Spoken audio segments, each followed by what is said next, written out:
தாய் தமிழ் உறவுகளுக்கு அன்பு வணக்கங்கள். இப்போ தான் எங்கள் அப்பா கிட்ட பேசிகிட்டு இருந்தேன்.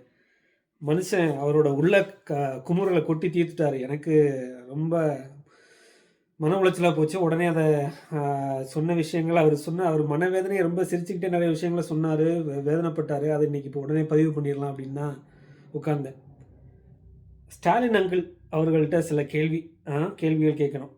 நான் என் தங்கச்சிக்கு தான் சம்பளம் போடலை, 8 மாதமாக சம்பளம் போடலை. நான் இங்கேருந்து அவளை வேலைக்கு போன ஒரு அரசு மருத்துவரை ஒரு 8 மாதமாக சம்பளம் போடாமல் நம்ம பாதுகாக்க வேண்டிய நிலைமைக்கு நான் ஆளானேன் ஒரு கட்டத்தில். அடுத்தது இப்போ தொடர்ச்சியாக அடுத்தது எங்கள் அப்பா இது வரைக்கும் என்கிட்ட வந்து வாய் விட்டு ஒரு காசு கேட்டதில்லை. அவர் வந்து விவசாயி, அவர் ரொம்ப தன்மானமிக்க ஒரு மனிதர். ஒரு மாதம் முன்னாடி என்கிட்ட வந்து கேட்டார், மெயின்டெனன்ஸு கொஞ்சம் அனுப்பிவிடு அப்படின்னு சொல்லி வாய் விட்டு கேட்டார். எனக்கு கண்ணே கலங்கிருச்சு. இது வரைக்கும் அந்த மாதிரி கேட்டதே இல்லை. அதை ஏன் கேட்குறாங்க அப்படின்னு அப்போ நான் யோசித்தேன். சரி அப்படி சொல்லி நம்ம சரி காசு அனுப்பி கொடுத்தாச்சு. அதுக்கப்புறம் இன்னைக்கு தான் சொன்னாங்க, மகா நெல்லை நெல்லை கொள்முதல் நிலையத்துக்கு எடுத்துகிட்டு போனால் இப்போ 40 ரூபாலேருந்து 60 ரூபா ஆகிட்டாமக்கா. இவங்களுக்கு வந்து இவ்வளவு கேள்வி நீ கேட்குறியே, மாய்ச்சர் எத்தனை பெர்சன்டேஜ் இருக்கணும், ஒரு இவ்வளோத்துக்கு மூட்டைக்கு 60 ரூபா கமிஷன் வாங்குற, இது எல்லாம் பண்ணி எங்களை இந்த பிடி பிழிஞ்சு நீங்கள் வாங்குற நெல்லை கொள்முதல் பண்ண, அந்த நெல்லையாவது ஒழுங்காக பாதுகாக்கலாம்லடா. அதை கூட நீ ரோட்டில் போட்டு முளைக்க வச்சு நாங்கள் ஓன்ட்ட பாடுபட்டு விளைய வச்சு அரசிட்ட கொண்டு வந்து கொடுக்குற நெல் நல்லா இருக்குது. ஆனால் நீ அதே அரிசியாக தீட்டி ரேஷன் கடைக்கு வரும்போது ஏன்டா இப்படி புழுத்து நாறுது அப்படின்னு கேட்குறாரு. அது விளைய வச்ச மனுஷன் கேட்குறாரு, அந்த நெல்லை விளைய வச்ச மனுஷன் கேட்குறாரு. அதையாவது நீ ஒழுங்காக பண்ணலாம்ல. இவனுங்க கேட்டால் ஃபண்ட் இல்லை, காசு இல்லைங்கிறானுங்க. எங்கே 2 லட்சம் கோடி ரூபா ஒரு ஆட்சியில் ஒரு அரசு கடன் வாங்குதுன்னா 1.5 லட்சம் கோடி ரூபா இந்த இவங்களுக்கு வாய்க்கரிசிக்கு தான் போகுது. மன்னார்குடிக்கு இப்போ தான் போயிட்டு வந்தார். மன்னார்குடிக்கு போயிட்டு வந்து அந்த கோயிலை அந்த கிட்டத்தட்ட அந்த ஊரில் சில சதுர கிலோமீட்டர்களை தவிர மிச்சம் எல்லாமே வந்து டிஆர் பாலு, சசிகலா அவர்கள் குடும்பம், காமராஜ், முன்னாள் அமைச்சர் காமராஜ், இவங்க குடும்பம் தான் மொத்தமே இருக்குது. அந்த கோயிலுக்கு போயிட்டு வந்தார். அங்கே ஒரு ஃபேமஸான கோயில் இருக்குது மன்னார்குடியில். அந்த கோயிலை சுற்றி இருக்கிற ஒரு 40 வீட்டில் எண்ணிட்டமாக்கா ஒரு 33 வீடு இவனுக்கு வீடு தான் மக்கா எல்லா இடத்துலையும் இருக்குது. அப்போ இப்படி ஆக்கி வச்சிட்டான் அப்படின்னு சொல்லிட்டு இருந்தார். அது மாதிரி அந்த நான் சொன்னேன், நீங்கள் பார்த்தீங்களா விஜய் பேசினார், அந்த 40 ரூபா மேட்ரு கேட்டிருந்தார், நீங்கள் பார்த்தீங்களா அப்படின்னு சொன்னால் 40 இல்லை 60 அப்படின்னாரு. எனக்கு என்னென்னா, சுயமரியாதைன்றீங்க, நிறைய அதை இடஒதுக்கீடுன்னு பேசுகிறீங்க, உங்கள் சுயமரியாதை சுயம்பெல்லாம் நிறைய பேசுகிறீங்க நீங்கள் மேடைகளில். திருச்சி சிவாலாம் ஏதோ பேசிக்கிட்டு இருந்தார். இன்றைக்கி பார்க்குறேன் அந்த செந்தில் பாலாஜிக்கு அவருக்கு ஒரு டிஃப் நடந்துச்சு அந்த மேடையில். கொள்கை சார்ந்து நிறைய பேர் இருக்காங்க. இதெல்லாம் எப்படிடா நீங்கள் வந்து சகிச்சுக்கிட்டு இருக்கீங்கன்ற மாதிரி கேட்கும்போதே எனக்கு துடிச்சது. கேட்கும்போதே ஐயா மனவேதனை அப்படி உள்ள குமரலாக இருக்கும். நீங்கள் எவ்வளோ பேர் உலகம் முழுக்க நீங்கள் இந்த சுச்சுவேஷன்லேருந்து வந்திருப்பீங்க. இப்படி ஒரு விவசாய குடும்பத்துலேருந்து நீங்கள் வந்திருப்பீங்க. வீட்டில் கொஞ்சம் பேசி பாருங்கள், என்ன அவங்க நெல் விவசாயம் பண்ணுறவங்க என்னென்ன வேதனையை அனுபவிக்கிறாங்க அப்படிங்கிறத இது பண்ணுங்கள். இதை கூட விடுங்க. இது ஒரு கவர்மெண்ட்டை இன்டர்ஃபேஸ் பண்ணுற இடத்துல எனக்கு உங்கள்கிட்ட காசு பரிமாற்றம் செய்யப்படுது. அப்படி ஒரு இடம் நெல் கொள்முதல் நிலையம். அங்கே அடிக்கிறான்னா அடிமடியில் எங்கே கை வைக்கிறான் அப்படின்னா குளத்தில், புத்தேரி அங்கே சொல்கிறாரு, புத்தேரி குளத்தில், கன்னியாகுமரியில் புத்தேரி குளத்தில் நீ வண்டல் மண்ணை வந்து 100 தூர்வாடுறங்கிற பேரில் அந்த வண்டல் மண்ணெல்லாம் எடுத்துக்கொண்டு போய் இருக்கிற அரசியல்வாதிக்கும் ரியல் எஸ்டேட் ஓனர்ஸுக்கும் நீ ஃப்ளாட்டு போடுறதுக்கு மணல் அடித்து தட்டையை போட்டு அதை ஏற்றுற. அதுக்காக 100 லோடுக்கு பெர்மிஷன் வாங்கினா காலையில் ஒரு 150 லோடு போயிடுமா, விடியறதுக்குள்ளேயே எல்லாம் நடுராத்திரியில் வச்சு அடிச்சிடுறது. பெர்மிஷன் வாங்கிட்டு அடித்து என்ன பண்ணிடுவாங்க, இதெல்லாம் எடுத்துகிட்டு போயிட்டு இப்போ மடையில் அந்த தண்ணி ஏறி பாய மாட்டேங்குது வயலுக்கு. நீ அடிமடியில் கை வைக்கிற, தண்ணி விட மாட்டேங்குது, பயிருக்கு தண்ணி கிடைக்க மாட்டேங்குது, மடையில் ஏறி பாய மாட்டேங்குது. 9-10 அடி மடைக்கு கீழே மண் அள்ளிட்டான். இனி அங்கே வரைக்கும் நிறைஞ்சு தான் மடையில் பாயணும். உங்களுக்கு புரியுதா? மடைங்கிறது வந்து குளத்தில், புத்தேரி குளத்தில் நீங்கள் பார்த்தா தெரியும், மடை ஒன்று இருக்கும், ஒரு உள்ளுக்குள்ளே மடை இருக்கும், ஒரு ஷட்டர் மாதிரி போட்டிருப்பாங்க. அதை வந்து திறந்து விட்டால் தண்ணி வந்து மேலே ப்ரெஷர் இருந்துச்சுன்னா உள்ளுக்குள்ளே இப்படி பாயும், மட்டத்துக்கு இருந்துச்சுன்னா. இது மட்டத்துக்கு கீழே தோண்டிட்டான். இப்போ அந்த டனல் அப்படி மேலே தூக்கி நிற்கும். அப்போ அது வரைக்கும் தண்ணி நிறைஞ்சி அதுக்குள்ளே பாஞ்சாதான் மறுகால் பாஞ்சு வயலுக்கு தண்ணி போகும். ஒரு வீட்டில் ஒரு விவசாயி, ஒரு நெல் விவசாயிக்கு இந்த பிரச்சனை. நான் கேட்டேன், எப்படிப்பா இந்த இடஒதுக்கீடுல தானேப்பா இவ்வளோ பயல்களும் படித்து போய் இந்த அதிகாரிகளில் உட்காந்துருக்காங்க, எப்படி நீங்கள் வந்து ஒரு வீட்டிலேருந்து வளர்ந்து போகிறவங்க தானே, அப்போ வந்து எப்படி போய் ஒவ்வொரு இடத்துலேருந்து தப்பு பண்ணுறான்? அப்போ வந்து சொல்லிக் கொடுக்க, வீட்டில் வளர்ப்பு சரியில்லையா, என்ன தான் சரியில்லைங்க, எங்கே தப்பு நடக்குது அப்படின்னு கேட்டேன். அப்போது என்கிட்ட சொன்னார், அது வந்து இது ஒரு கான்ட்ரவர்ஷியலாக இருக்கும், ஆனால் வந்து அவர் வாழ்க்கையில் நடந்த ஒரு விஷயத்தை வச்சு என்கிட்ட சொன்னார். நான் குரியனில் வேலை பார்த்துட்டு இருந்தேன்க்கா. அப்போ வந்து அப்போ டிப்ளமோ இன் எலக்ட்ரிக்கல் இன்ஜினியரிங் அப்பா. அப்போ குரியனில் வேலை பார்த்துட்டு இருக்கும்போது, அங்கே வந்து அந்த பவர் ஃபேக்டரை மெயின்டைன் பண்ணணும். இல்லைன்னா பவர் ஃபேக்டரை ஒழுங்காக மெயின்டைன் பண்ணல அப்படின்னா, உங்களுக்கு பெனல்ட்டி வந்துடும் இபிலேருந்து. அதனால ஒரு ஃபேக்ட்ரியில் பவர் ஃபேக்டரை மெயின்டைன் பண்ணுறதுக்குன்னு ஒரு ஆள் போட்டிருப்பாங்க. எங்கள் அப்பா அந்த மாதிரி ஒரு லைசன்சிங் எலக்ட்ரிக்கல் எலக்ட்ரிஷியன் சர்டிஃபிகேட் வச்சிருந்தா, ஏ சர்டிஃபிகேட் ஏதோ சொல்லுவாங்க டிப்ளமோவில், அந்த ஒரு லைசன்ஸ் மாதிரி. அது வந்து அவருக்கு ஒரு என்ஜினியர் ஒருத்தர் இருப்பார், எலக்ட்ரிக்கல் இன்ஜினியர். அப்போ அவர் ஆரம்ப காலத்தில் எங்கள் அப்பா இருக்கும்போது ஒரு ஒரு பிராமணால் இருந்தாராம். அவர் வந்து வருவாராம், காலையில் வந்து அந்த ஆஃபீஸை நல்லா பெருக்கி எல்லாம் ரூமெல்லாம் தொடச்சி நல்லா வந்து இதெல்லாம் பண்ணி சுத்தபத்தமாக ஆக்கிட்டு உட்காந்து இவருக்கெல்லாம் கற்றுக் கொடுப்பாராம். எங்கள் அப்பாவுக்கு வந்து இந்த இதை இது இப்படி பண்ணணும் அப்படின்னு சொல்லி அந்த அவ்வளோ எக்யூப்மெண்ட்டையும் பாதுகாத்து ஒவ்வொரு நாளையும் பண்ணுறதை எங்கள் அப்பா சொல்லிட்டு இருந்தார். இந்த ஒரு டிசிப்ளின் இருக்குது. அதுக்கப்புறம் கொஞ்சம் வருஷம் கழித்து ஒருத்தர் காசு கேட்க மாட்டார்.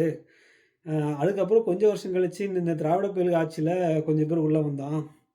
உள்ளே வரும்போது வந்து உட்காந்து அந்த மேசையில் உட்காந்து வந்த உடனே ஒரு தம் எடுத்து பற்ற வைப்பான், ஒரு குமுதம் ஆனந்த விகடன்னு வாங்கி கொண்டு வந்து உட்காருவான். எதை கேட்டாலும் காசு காசு காசுன்னு பிடுங்கி தள்ளுனான். இது இப்படி சொன்னார். இதுதான் பிரச்சனை. வந்து ஒரு டிசிப்ளின் இல்லை, விழிப்புணர்ச்சி இல்லை. அப்போ எப்படிப்பா? அப்போ இன்னொரு விஷயம் கேட்டேன். நான் என்ன கேட்டேன் அப்படின்னா, ஜெயலலிதா அவர்கள் ஆட்சியிலையும் இந்த மாதிரி தான் நடந்துச்சா அப்படிங்கும். இப்போ ஸ்டாலின் ஆட்சியில் மட்டும்தான் இப்படி நடக்குதா, இல்லை ஜெயலலிதா ஆட்சியில் இப்படி நடந்துச்சா? ஜெயலலிதா ஆட்சியில் இப்படி நடந்துச்சு மக்கா. ஆனால் வந்து இந்த மாதிரி இங்கே ஒரு பிரச்சனை நடக்குன்னு ஜெயலலிதா பார்வைக்கும் ஜெயலலிதா செவிக்கு போச்சு அப்படின்னா அங்கே இருக்கிற விஏஓ தூக்கிடுவா மக்கா. இந்த பயில என்ன நடக்குன்னே தெரியலடா அப்படின்னாரு. அவர் மொழியில் சொல்லும்போது இந்த அப்படின்னு சொல்லி ஒரு வார்த்தையை போட்டு தான் சொன்னார். பொது வழியில் சொல்ல முடியாதனால ஊர்க்காரர்களில் நார்வேலில் அப்படி தான் பேசுவாங்க. அதை வந்து சொன்னார். இவனுக்கு ஒன்றுமே தெரிய மாட்டேங்குது மகன், ஒன்றுமே எங்கே என்ன நடக்குன்னே தெரிய மாட்டேங்குது, எல்லாத்துக்கும் கான்ட்ராக்ட் கொடுத்துட்டான். ஒரு மலையை இங்கே வெளியே குடஞ்சா தெரியும்னு சொல்லி ரோட்டில் இருந்து பார்த்தா மலை குடஞ்சா தெரியக்கூடாதுன்னு சொல்லி மலைக்கு அந்த பக்கம் கீழே மணலுக்கு அடியில் மலை வந்து மேலே மட்டும் கிடையாது, அப்படியே ரொம்ப ஆழத்துக்கு அப்படியே விரிஞ்சு அப்படி போகும். அப்போ வந்து அண்டர் கிரவுண்டில் தோணினாலும் மழை வரும், இது வரும். ஒவ்வொரு கட்சிக்காரனும் ஒரு கன்ஸ்ட்ரக்ஷன் கம்பெனி கையில் வச்சுருக்காமக்கா. அந்த காசா கிராண்ட் ஒருத்தன் வச்சுருக்கா. அந்த மாதிரி இந்த இப்போ ஜி ஸ்கொயரா அந்த மாதிரி ஒவ்வொரு பில்டர்ஸை வச்சுருக்கான். அவனுக்கு மணல் அடிக்கிறது, அதை எடுக்கிறது, மணல் அடிக்கிறது, வீடை கட்டுறது, இந்த பிளாட்டை போடுறது, இதுக்கு தாண்டா இப்படி தாண்டா போயிட்டுருக்கு எல்லாமே அப்படின்றா. அந்த அரிசி சொன்னார் பாருங்கள், ரேஷன் கடையில் மக்களை நான் கொடுக்கும்போது நெல் விளைய வச்ச விவசாயி கொண்டு வந்து கொள்முதல் நிலையத்தில் நீ அவனை புளிஞ்சு வாங்குற, அந்த 60 ரூபாயும் ஒரு மூட்டைக்கு வாங்குற, அவனை அந்த பாடுபடுத்திடுற, மாய்ச்சரில் இல்லைனா திருப்பி எடுத்துகிட்டு போக சொல்லி இவ்வளோ பாடுபடுத்தி வாங்குறியே, அதை சீட்டை போட்டு ரோட்டில் போட்டு வைக்கிறியே, அப்படி இந்த டார்பாலில் போட்டு ரோட்டில் போட்டு வைக்கிறியே, முளைக்கி விடுறியே, அதுக்கப்புறம் அந்த பட்டை தீட்டுறதுல கான்ட்ராக்ட், அதை தீட்டி நெல்லை எடுத்து நீ ரேஷன் கடைக்கு வரும்போது அப்படி புளுத்து நாறுதே, அது எப்படின்னு கேட்குறாரு. எனக்கு அதை கேட்கும் உடஞ்சிட்டேன். சொல்லப்போனால் உடஞ்சிட்டேன்னா டெய்லி பார்க்குறேன்ல, நான் நின்று உரம் குழைச்சிருக்கேன், நான் நின்று வயலுக்கு சாப்பாடு எடுத்துகிட்டு போயிருக்கேன், நான் அதுக்கு அந்த வரப்பில் எங்கள் அப்பா முத வயலுக்கு போகும்போது அந்த வரப்பில் நடக்கிறது கொஞ்சம் கஷ்டம், அது அந்த வழுக்கும். அப்போ என்ன சொல்லுவார், பெருவரில் ஊனி நடக்கணும் அப்படின்னு சொல்லுவார். அதே மாதிரி அந்த வரப்பு உடையாமல் இருக்கிறதுக்கு ஒரே சீராகவே அப்பாவோட பாதத்தில் வச்சு அப்படி நடந்து போவேன். வலிக்கு நிறைய வயலுக்குள்ளே விழுந்திருக்கேன். அந்த மாதிரி நான் அதோட ரத்தமும் சதையுமா அதில் வாழ்ந்துட்டேன்னா இதெல்லாம் கேட்கும்போது அப்படியே பதறுது, மனசு பதறுது. நான் அதான் யோசித்தேன், அப்போ எப்படி அடுத்த தலைமுறை வந்து எப்படி இதை விரும்பும், இந்த மாதிரி ஒரு நிலைமை இருந்துச்சுன்னா அதை எப்படி விரும்பும். அப்போ வெளியில் போக வேண்டிய நிலைமை தானே வரும். நான் தான் நினச்சேன், இப்போ இங்கே ஹெச்எம்டியை ரெஸ்ட்ரிக்ட் பண்ணுறாங்க, இப்போ அங்கே வேலைவாய்ப்பு உருவாக்கணும், ஊரில் என்ன பண்ண போகிறாங்க அப்படின்னு பார்த்தா, இது எங்கள் அப்பா சொன்னார், எப்படிப்பா ஒரு வீட்டில் இவ்வளோ வேதனை இருக்கே, எப்படி பக்கத்து வீட்டில் இருக்கிற இந்த மாதிரி நினைக்க மாட்டான் மக்கள், உனக்கு புரிய மாட்டேங்குதுரா.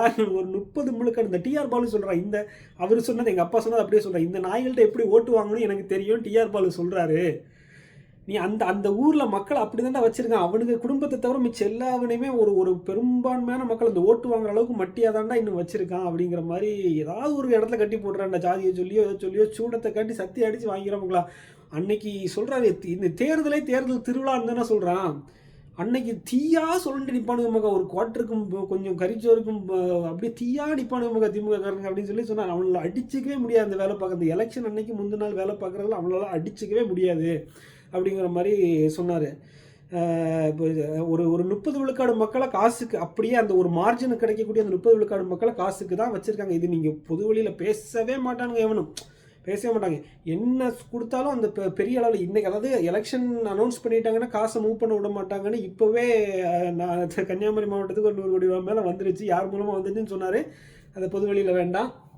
அ அது 1 மாசம் முன்னாலே வந்துருச்சு. அந்த இதுங்க ஊர் ஃபுல்லா தெரியும் வந்துருச்சு அப்படின்னு சொல்றேன். இது என்ன இடி வச்சிருக்கான், என்ன இன்கம் டாக்ஸ் வச்சிருக்கான், என்ன ஆஃபீஸ் வச்சிருக்கான், மேலேயும் இப்படி தான் இருக்கேன், கீழேயும் இப்படி தான் இருக்கேன். அவர் ஒரு அரசியல் நெருக்கடியில இருக்காரு. இருந்த வரைக்கும் அவர் அதான் சொல்றாரு. இவ்வளவு நான் கேட்டுட்டே இருக்கேன். அவர பேச இவ்வளோ நாள் எங்க அம்மா வேற ஊர்ல இல்லையா, அவருக்கு பேச்சு துணைக்கே ஆள் இல்ல. அப்படி கால் பண்ணி ஒரு அதில அந்த காசு இதில ஆரம்பிச்சது கேட்க மாட்டாங்க. எப்பவுமே வந்து நானும் அத கேட்குற மாரி நான் வச்சுக்க மாட்டேன். ஆனா வாய் விட்டு கேட்குற நிலைமைக்கு வந்திருக்கும்போது 22 நாள் ஆச்சு மக்கா ரூ. 4,00,000 பில்ல பாஸ் பண்ண மாட்டேங்கிறான். போட்டிருக்கான் அப்படியே. அப்படின்னாரு பாருங்க. எனக்கு டேய் காசு இல்ல. கவர்மெண்ட்ட காசு இல்ல. அது காசு இந்த மக்கள வந்து அப்படியே அந்த திட்டங்கள் இன்னொரு அவர் சொன்னத முழுக்க இன்னைக்கு சொல்லிடுறேன் உங்கள்ட்ட. அதுதான் வேல. அம் இந்த இலவச பஸ் விடியல் பயணம்னு சொல்லி விடுவாமக்கா, என்ன நடக்கு அப்படின்னா, அது எவ்வளவு அன்ப்ரொடக்டிவா போகுதுங்கிறதையும் அவர் சொல்றாரு. வீட்ல இருக்கிற காலையில சமைச்சு வச்சுட்டு வேற எதுவும் இல்ல அப்படின்னா, வெளிய அந்த பாட்டிமார்லாம் போட்டு வந்துடுறாங்க. சும்மா ஊர்ல அப்படியே சுத்தி பார்க்குறதுக்கும், இது ஒரு மீன் வாங்கணும்னா கூட ஒரு 20 கிலோமீட்டர் தள்ளி வந்து சந்தையில வாங்கிட்டு போறோம். அந்த மாரி அன்ப்ரொடக்டிவா அந்த அந்த அந்த பயணங்கள பயன்படுத்துறது நெறையா நான் பார்க்குறேன் பஸ்ஸில அப்படின்னு சொல்றாரு. அந்த பாட்டிமார்கள்லாம் ஜாலி ஆயிட்டாங்க அப்படின்னு வச்சுக்கங்க. அத கூட சரி ஒரு என்டர்டெயின்மென்ட் வேல்யூவோட சரி வீட்டுக்குள்ளேயே அடைஞ்சு கிடக்குறாங்களே, பெண்கள் வெளிய வரட்டும் அப்படிங்கிறத நீங்க எடுத்துக்கலாம் விடியல் பயணம். ஆனா என்ன சொல்றாரு, அதனால வரக்கூடிய கடன் சுமைய சொல்றாரு. அதே மாதிரி என்ன சொன்னாரு, "டேய் நீ நினைக்கிற மாரி இல்லடா, ஒரு தொகுதியில ரூ. 2,000,00,00,000 அவனுக்கு 15 நாள் டாஸ்மாக் காசு. அதனால தான் டாஸ்மாக்கையும் அலைவா வச்சிருக்கான். அது 15 நாள் டாஸ்மாக் காசு. அத அப்படியே ஒவ்வொரு மாவட்டத்துக்கும் செட்டில் பண்ணிருவான். அந்த அந்த அந்த எட்ஜுக்கு உண்டான காச எடுத்துருவான் மக்கா. உனக்கு தெரியாது. ஒரு 30 விழுக்காடு ஓட்டே போட மாட்டான் படிச்சவனுங்க. போட வரமாட்டான்றாரு. அவனுங்க தான் பிரச்சனை. வரமாட்டாங்க. ஓட்டு போட வரமாட்டாங்க. இப்போ வந்து என்ன சொல்றாங்க, மக்கள் பிரச்சனையே எவனும் பேச மாட்டேங்கிறானா. அது கிரவுண்ட்ல சொல்றாரு. இங்க அது ஒரு விவசாயி சொல்றாரு. நம்மள மாரி சோசியல் மீடியால இருக்கிறவங்க இது கிடையாது. டெய்லி சந்தைக்கு போறது, வயலுக்கு போறவரு, தெருவுல அங்க இங்கன்னு பேசுறவரு சொல்றாரு. எங்க பார்த்தாலும் இதான் மக்கா பேசியிருக்காங்க. காக்காக்காங்க, தாவேக்காங்க, நாத்தாக்காங்கிறாங்க. அப்படியே அரசியல் தான் மக்களா எல்லா இடத்துலயும் பேசிக்கிட்டு இருக்கான். நான் ஆத்துக்கு குளிக்க போனா அங்க ஒரு 15 நிமிஷத்துல ஒரு 3 கட்சி பேரை சொல்லிடுறான்னு சொல்லி இப்ப அரசியல் பேசிக்கிட்டு இருக்கான். அரசியல் மக்கள் ஊட ஆரம்பிச்சிருச்சு. அதனால தான் மக்களிடையே இந்த புரட்சி போயிருக்குன்னு தொழில்நுட்ப புரட்சி மக்கள் கையில் போயிருச்சு. அவன் எல்லாத்தையும் பார்க்குறான்னு தெரிஞ்சு தான் பேச வேண்டிய விஷயத்த பேசாமல் அரசியலை வந்து 8 மாதத்துக்கு முன்னாடியே வெளியே வந்து ஸ்டாலின் ஆரம்பித்தார். ஸ்டாலின் தான் முதல்ல ஆரம்பித்தார். அதுக்கப்புறம் தான் அப்படியே வந்து இவங்க எல்லாரும் அப்படியே கொஞ்சம் கொஞ்சம் வெளியே வர ஆரம்பிச்சிட்டாங்கன்னா மக்கள் பிரச்சனையை அரசு இந்த தேர்தல் நேரத்தில் பேசக்கூடாது அப்படிங்கிறது முடிவு பண்ணிட்டாங்க. இது ஒரு மீடியா நரேட்டிவ். தொடர்ச்சியாக நீங்கள் பார்த்தீங்கன்னா இனிமேல் இந்த 8 மாதம் தேர்தல் வரைக்கும் உங்களுக்கு அரசியலை தான் பேச வைப்பாங்களே தவிர மக்கள் பிரச்சனையை பேச முடியாது. இவ்வளவு நடந்துக்கிட்டு இருக்குன்னா இப்போ எப்படிப்பா இது என்னென்ன அப்போ எப்படி அடுத்த தலைமுறை வந்து அங்கே இருந்து இதெல்லாம் பண்ணணும்னு தோணும். எல்லாரும் வெறுத்து வெளியே தானே ஓடுவான். இது எப்படி தான் சரி பண்ண முடியும் அப்படின்னு நான் கேட்டேன். அதிகாரிகள் மாற மாட்டானே, நீ கத்தி சிரைச்சா ஒழுங்கா சிரைச்சா தான் சொன்னார். சிரைச்சாதான மக்களே மயிர் ஒழுங்கா அப்படின்னு ஏதோ சொன்னார். அந்த பழமொழி மறந்து போச்சு. சிரைக்கிறவன் ஒழுங்காக சிரைச்சாத மக்களே அவன் ஒழுங்காக சிரைக்க முடியும் அப்படின்னு சொல்லி சொன்னார். திரைக்கிறவன்னா ஆள்றவனை சொல்கிறார் அவர். எனக்கு என்ன சொல்லணும்னு தெரில. என்னது இவனுங்க இப்போ இந்த இவ்வளவு எல்லா இடத்துலையும் புரியுறீங்க. அப்பட்டமாக மக்களை காசுக்கும் மதுவுக்கும் பழக்கி இந்த அடிமை, அதாவது இந்த அப்யூஸ் ஆஃப் பீப்புள்னு சொல்லுவாங்கல்ல, இதுக்கு மேலே என்ன சொல்கிறதுன்னு எனக்கு தெரியல. அப்யூஸ் ஆஃப் பீப்புள் தான். அந்த ஒரு 30 விழுக்காடு வாக்கு அவங்க கண்ட்ரோலில் வச்சுக்கணும், அந்த எட்ஜை எப்படி எடுக்கணும்னு சொல்லி டாஸ்மாக்லேருந்து அப்படியே ரொட்டேட் பண்ணி இது பண்ணி போகிறது. நீங்கள் கடனை வாங்கி வச்சுருக்கீங்கன்னா ஒவ்வொரு கடன் சுமையும் வந்து ஒவ்வொருத்தனோட வரி, அது வந்து உன் வாழ்க்கையை கஷ்டப்படுத்திக்கிட்டே இருக்கும். நீ என்ன பண்ணாலும் நீ நினைக்கிற ஒரு வாழ்க்கையை நீ அடைய முடியாத அளவுக்கு உனக்கு ஓடிக்கிட்டே இருக்கிற மாதிரி இருக்கும். பிழிஞ்சு எடுத்துகிட்டு சொல்கிறாரு இவனுங்க அப்படி வாழ்கிறானுங்க. சென்னையில் அவ்வளோ பங்களா அங்கே இங்கேன்னு கட்டி ஏகப்பட்ட சொத்து வச்சுருக்கான். ஆனால் இப்போ தேர்தல்னு வந்தால் 33 ரூபா 50 பைசா காட்டுறாமுக்கா. அதையும் வாங்கிட்டு இந்த இவனுங்க தேர்தல் நிற்க வைக்கிறானுங்க அப்படின்னு சொல்லிட்டு இருந்தா. அப்புறம் இன்னொரு பெரிய விஷயம் கேட்டார். இந்த நாட்டில் பார்த்துக்கோங்கக்கா, நீ இன்னைக்கு ஒரு அந்த திமுக எம்எல்ஏவோ ஏதோ அந்த அரசியல் கட்சியில் உள்ளவர் ஒருத்தர், அவரோட ஆஸ்பத்திரியில் கிட்டத்தட்ட ஒரு 800 மக்களுக்கு மேலே கிட்னியை திருடி விற்றுருக்கான். இவனுங்க தீர்ப்பு கொடுக்குறான் பாருங்க நாட்டில். அந்த அந்த அந்த ஹாஸ்பிட்டலில் வந்து கிட்னி டிரான்ஸ்பிளான்ட் மட்டும் இனிமேல் பண்ணக்கூடாது, மற்றபடி எல்லாம் பண்ணிக்கலான்னு உனக்கு தீர்ப்பு வருதுன்னா இந்த நாடு எப்படி போயிட்டுருக்கு, என்ன நடக்குன்னு கேட்டார். நீங்களும் யோசிச்சு பாருங்கள். பார்த்துட்டு முடிவு பண்ணுங்க. முடிஞ்ச அளவுக்கு பேசுங்க. முடிஞ்ச அளவுக்கு பேசுங்க, பகிருங்க. இவங்க இந்த மக்கள் பிரச்சனைய பேசாம அரசியலே பேசிக்கிட்டு இருக்கானுங்க. திசை திருப்புறானுங்க. நம்ம தான் பேசியே ஆகணும். வேற வழி இல்ல. இது இவ்வளோ நேரம் 40 நிமிஷம் இதுவரைக்கும் நான் எங்க அப்பாட்ட இப்படி குமுறல கேட்டதே இல்ல. அது உங்களுக்கு உங்கள்ட்ட உட்காந்து சொல்லிரணும்னு நெனச்சேன். சொல்லிட்டேன். சிந்திச்சு பாருங்க. சிந்திச்சு பார்த்து வாக்களிங்க. வாழ்க வளமுடன்.